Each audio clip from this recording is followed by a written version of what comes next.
tere, armas! Esmaspäeval on meil tulemas grupisessioon, mille teema on Mina armastan oma keha. Ja see on selline teema, mis ilmselt meil väga paljudel ikkagi natukene nii-öelda konksutab. Võib-olla mitte nii teadlikult mõnikord, et mõnikord on see allhoovusena ja mõnikord on see niimoodi, et nagu üldjoontes ma olen ju oma kehaga rahul küll, aga siis on mingi osa sellest, mis meile natukene nagu tekitab ikkagi sellist rahulolematust või tahaks, et see oleks kuidagi teisiti.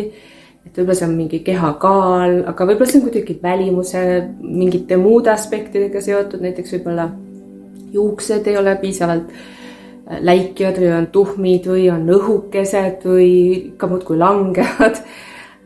Või võib-olla mingi konkreetse kujuga kehaosaga ei ole rahul. Ühesõnaga variante väga palju. See võib olla ka niimoodi, et nagu tervisega ei ole rahul väga, ma ei tea, võib-olla on mingid allergiad või ühesõnaga midagi tahaks teistmoodi.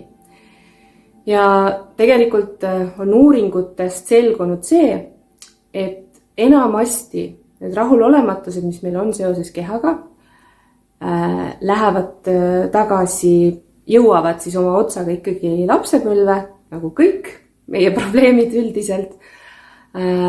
Ja välimusega seoses on see väga tihti seotud sellega, kuidas me lapsena nägime, et kuidas enda keha suhtes tundis meie ema.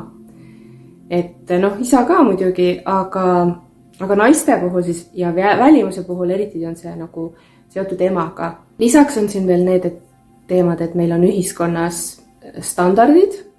Ja me võime ju mõelda küll, et nagu, mind ei huvita need standardid.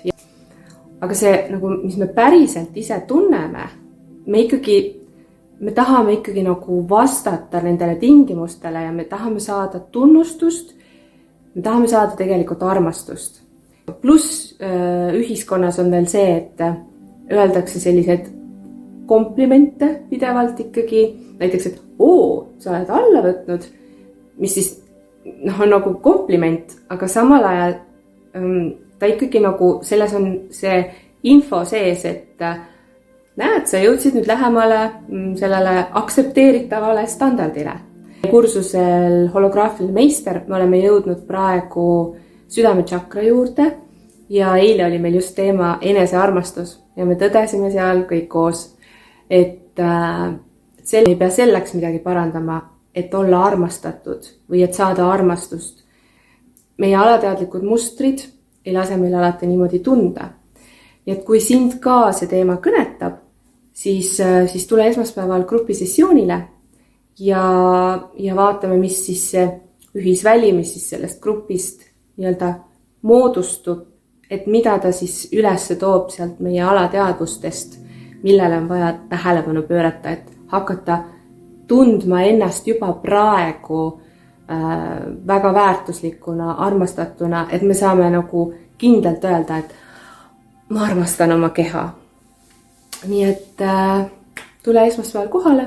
Kui sa ei saa kohale tulla, sa saad osaleda ka järelkuulamisel, sest sa oled siis, kui sa oled oma energia sinna pannud, oma otsusega tulla, siis sinu energia on seal kaasas ja sa saad vaadata seda täpselt sellel ajal, kui sul on endal hetk, saad neid lauseid öelda järgi ja öelda enda jaoks, läbi tunnetada enda jaoks. Nii et kohtumiseni esmaspäeval.